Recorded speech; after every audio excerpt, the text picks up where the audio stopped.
Supercar. With beauty and grace, as swift as can be, watch it flying through the air. It travels in space or under the sea, and it can journey anywhere. Supercar, Supercar. It travels on land or roams the skies, through the heavens' stormy rage. It's Mercury manned and everyone cries, it's the marvel of the age. Supercar, Supercar, Supercar!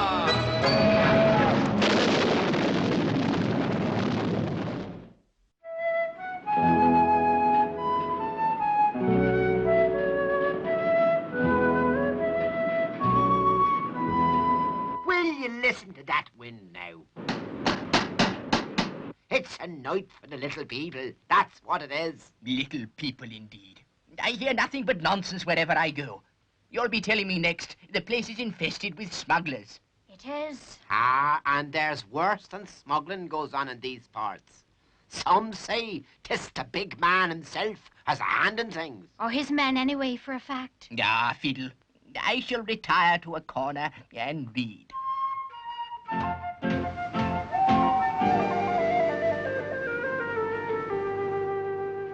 Why do we have to spend our time in this old governor? Nonsense. Ireland's a fine country, quiet and peaceful. You've found it profitable so far, haven't you? What, smuggling? Nah, not my line at all, Gov. I'm an artist. Explosives, breaking and entering.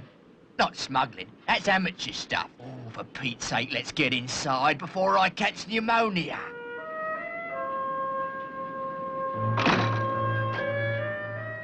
Innkeeper, let's have something to drink to keep out your confounded Irish weather. You can say that again.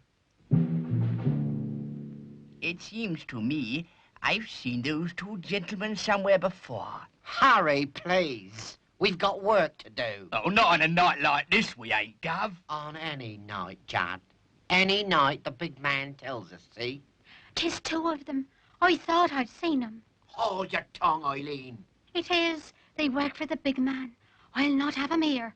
I'll send for the police. Hold it. You know about the big man then, eh? I should have kept my mouth shut. Ha! But there's no harm done. You, if it's me daughter you're talking to, you keep a civil tongue in your head. Oh, careful, Father. He has a gun in his hand. That's right, my girl. And if you behave yourself, I won't have to use it now, will I? All right. What do you want us to do? Just keep your mouth shut. And just to make sure that you don't blab to the police, we'll take your precious little daughter with us. Come on, my little Irish Colleen. Here, Gov.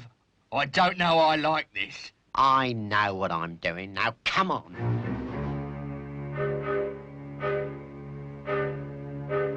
By Jove. It's Harper and Judd. Now, remember, if you want to see your little daughter again, alive, don't go to the police. Oh, dear, oh, dear. I must contact Mike immediately. Did you hear that, sir? What am I going to do about my little Eileen? What am I going to do? I would not distress myself unduly if I were you. If you will be patient for a few hours, I will telephone a friend of mine. He can get here quite quickly. His name is Mike Mercury. Charging 2, 13,000, 15,000. Interlock on. Hold it, Mike. Just a minute. Come on, Professor. Fire 2.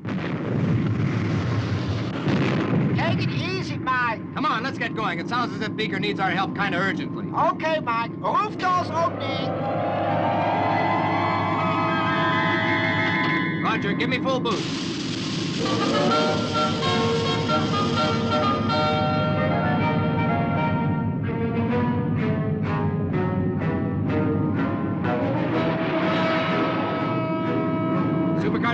Supercar to console. Mike here. How are things back there, Professor? All clear here, Mike. We have your position. At your present speed, you should get there in about 5 hours from now. That's early morning in Ireland. It's going to be a short night. It's going to be a short night. What does Mike mean by that, Professor? Well, you see, Jimmy, He's flying east, leaving the sun behind him. The sun rises 7 hours earlier in islands than it does here, so the night is going to seem very short to him. Right, Mike? Right, Professor. You make it clear as daylight. And daylight's what I'm gonna hit 5 hours from now.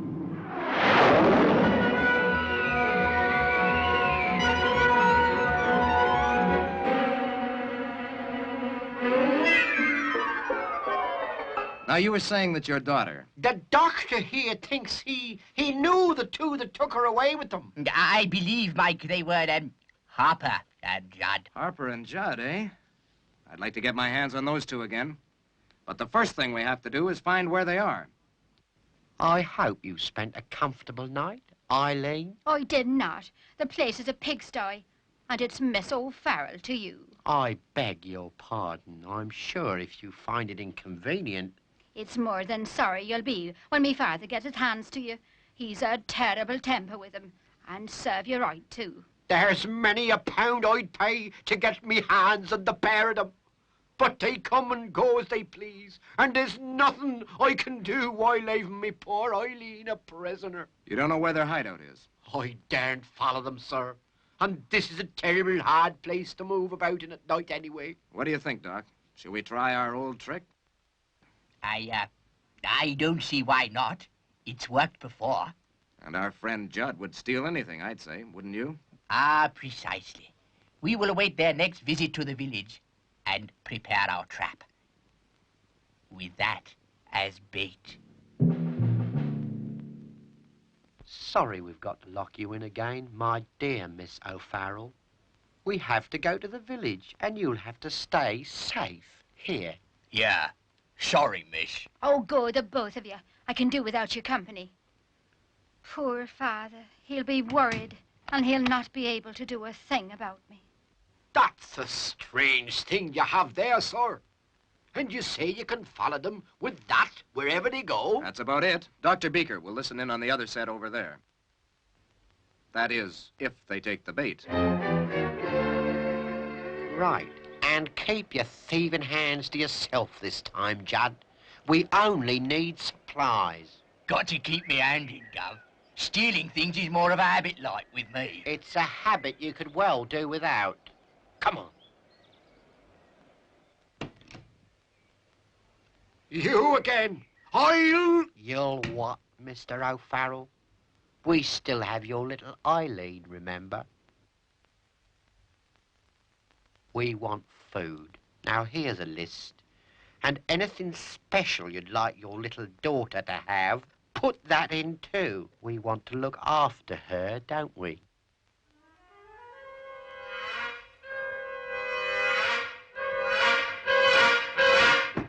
No, that's careless. Looks like her old man's takings to me. Well, that's the lot. We'll pay later. I hope you will, too. That's it. They're off. I wonder if Judd fell for our bait. If I knew Judd, yes.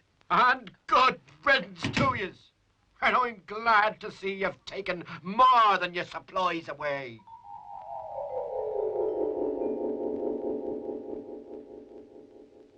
How's it coming, Doc? They're northeast, about 5 miles. Why have we always got to walk everywhere? Because there aren't any roads, and if there were, it wouldn't be a hideout, would it? Well, it's all right for you, Governor. You ain't carrying this. Nor would you if you'd obeyed my instructions not to steal anything. What? And leave a suitcase full of cash? Oh, I should think not. That's valuable, that is. They appear to have stopped. Yeah, that would be about right. If they're walking, they can't be all that far away. Let me check.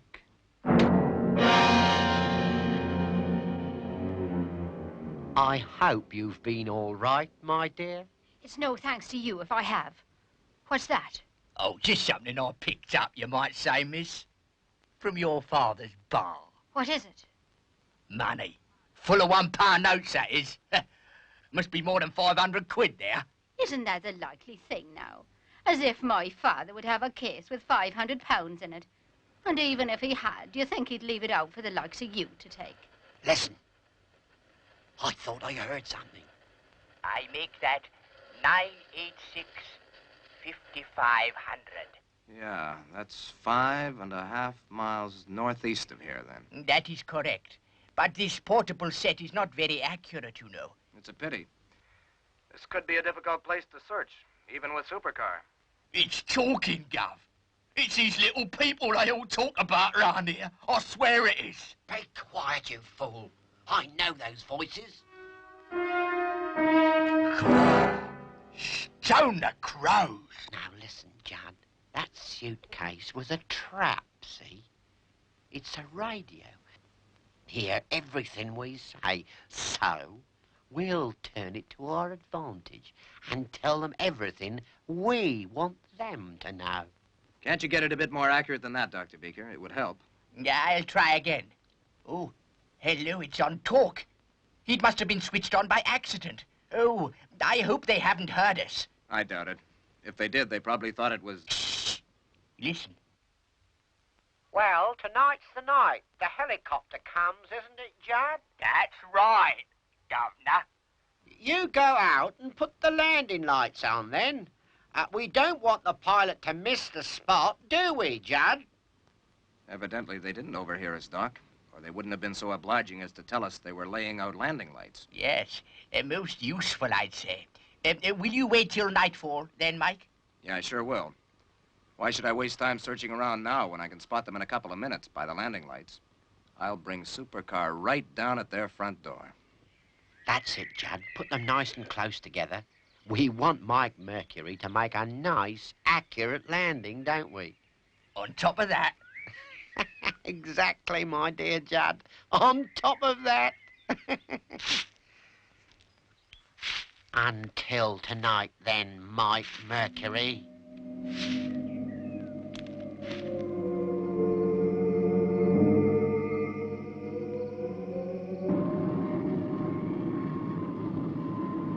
All set. Dr. Beaker, can you hear me? Roger. I should descend if I were you. You are quite near the spot by now. You're right. Don't want to give the enemy any warning. But I'll have to call the professor at the lab first. Pilot to console. Pilot to console. Console here. Hello, Professor. Good. That's established three-way contact now. Dr. Beaker's about 5 miles away on the ground with a walkie-talkie. Now, you know the story. Have you got it? Yes, Mike.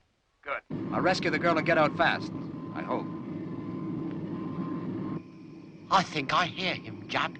Well, eat him for a horrible shot when he comes. There it is.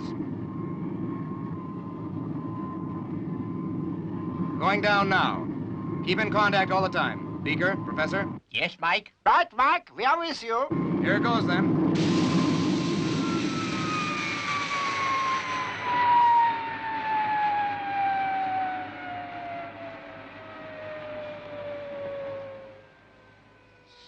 Stay right where you are, Mike Mercury. You're plumb on top of enough dynamite to blow you to the moon. Professor, from Mike. Have fallen into a trap. Now, don't ask questions. Just do as I say. Inputting controls to remote. Take off in exactly 3 minutes from now, right? And fly back to base. What's Mike doing, Professor? I don't know, Jimmy. This is an emergency. I must do exactly as Mike has asked me. 3 minutes from now. All right, Harper. I'm coming quietly. So glad you could drop in.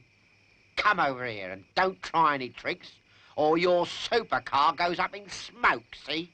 Okay, you're the boss. I must get into contact with the professor at the laboratory.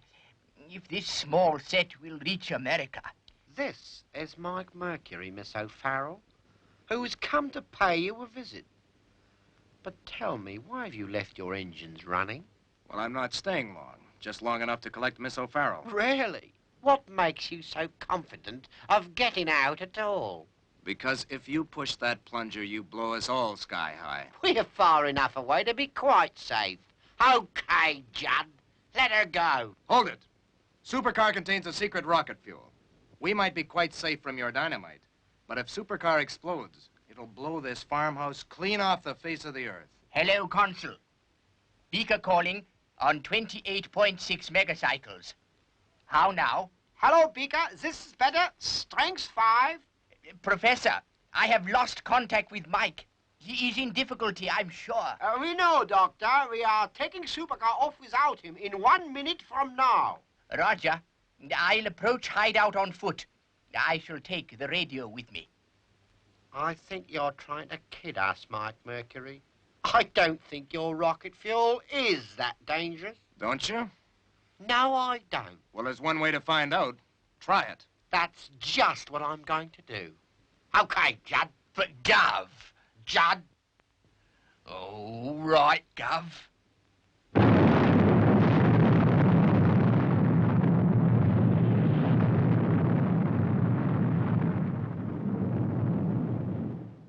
Well, Mr. Mercury, we're still here, aren't we? But your supercar isn't.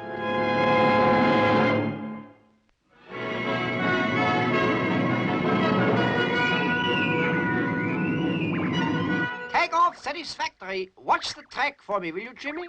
Sure, Professor. I don't much like the idea of leaving Mike there, though. Ever know a time when Mike couldn't take care of himself, Jimmy? I guess not. Switching to nav plan now. Well, she appears to have got away satisfactorily. I wonder how near I am. I am sorry, Mike Mercury, but that's the way it is. Now there only remains the question of what to do with you. Oh, hadn't you better phone the big man about that, Gov? The big man. Who's he? Sure, and doesn't he run everything that's again the law between Dublin and Tralee? Including these two. Oh, it wouldn't surprise me. They neither look to have much of a spine, and that's a fact. Yeah, she don't think too highly of us, eh, Gov? Yes, well, it'll wait until morning, I've no doubt. Well, that's all for the moment. Course seems all right. Have you got a reading, Jimmy? Course 266, Professor. Good. Yes. It would appear that I am almost there. I think I'd better camp down for the night and await developments. What time is it, Professor? Over here or in Ireland? Where Dr. Beaker is, it's 2 in the morning. Here, 6:25. Supercar should be here pretty soon. Then what? I shall fly back again. That means we'll have to refuel her fast. What'll you do when you get there? That I must admit I don't know, Jimmy. I have spent too much of my life peacefully to be a man of action like Mike. But something will turn up. It always does. How's that track? I'd say she was a bit too far to the south, Professor. I'll put in a correction.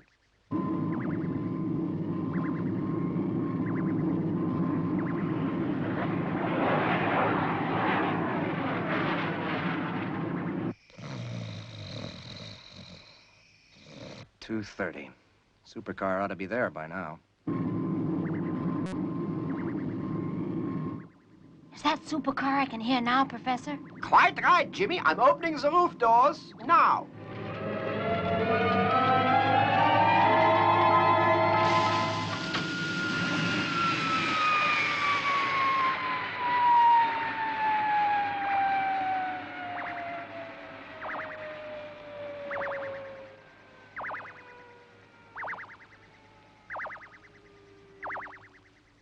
Right, Jimmy, refuel as quick as you can. Half full already.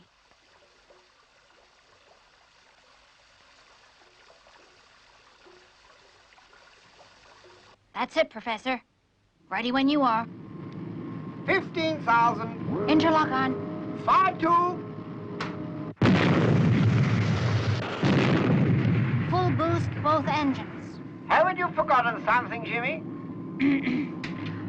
Sorry, Professor. Roof doors opening. Good boy. Now give me full boost with both engines. Supercar to Beaker. Supercar to Beaker. Beaker here. Hello, Dr. Beaker. Professor Popkis here. I'm airborne. I should be with you in about 5 or 6 hours. Roger, Professor. I will be standing by.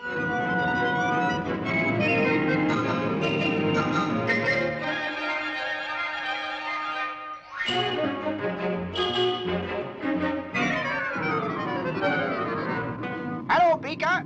Is anything happening yet? It's still dark where I am. but I should be with you soon. No sign of movement yet. Yes, boss. Harper here. Bad news, I'm afraid. The hideout in Ballion Bog has been discovered. Discovered, you say? Harper, that's careless. But we have them prisoner. Prisoner, you say, Harper? Now that's a different matter entirely.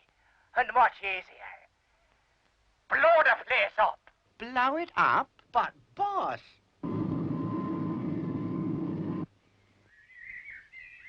Good morning, Mike Mercury, Miss O'Farrell. I'm afraid we're leaving you now. Sure, and it can't be too soon for me. I wouldn't be too hasty in celebrating, because when we go, this place goes up too. But what about us? I'm sorry, we have our orders. And no time to make an alternative plan to look after you. You wouldn't do it. Why not? Mr. Harper seems to be having quite a little field day. Dynamite here, dynamite there. You seem very confident for a man in such a tight spot, Mike Mercury. I've been in worse. But this time, I think, is rather different, because this time you have no supercar to rescue you. That's right. I haven't. Pilot to console. Are you there, Jimmy? Console to Supercar. Is everything all right? I'm just crossing the Irish coast now, Jimmy. I'll try to find Dr. Beaker. Supercar, calling Dr. Beaker. Supercar, calling Dr. Beaker. Hello, Supercar. How far away are you? I should be right over you in a few minutes. Keep transmitting, and I'll home on you with the radio. Any sign of movement? Can't see anything. Wait a moment. It looks as though our friends Harper and Judd are preparing another explosion. And I believe Mike and Miss O'Farrell may still be inside. Locked, I'm afraid, Eileen. Do you think they mean it then, what they say? I'm afraid so, Eileen. Unless... Supercar to Beaker, I should be above you about now. Oh, hurry up then, I beg you. Things are moving fast down here.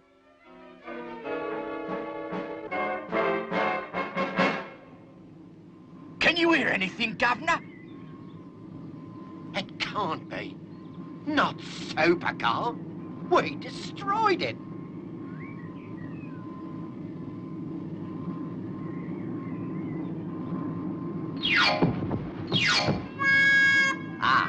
Now they appear to be in some little difficulty. I suggest that if you land quickly, you may, catch them bending. Oh, they are, Mitch. I think there may be a little job for you in a moment.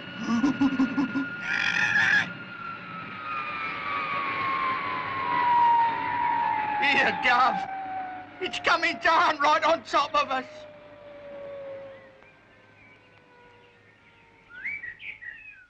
Eileen, do you hear that? Supercar's engines. The professor has made it. Oh, it's glad I am to hear you say it, Mike. Don't let our friends get away. I'm going to find Mike and Aileen.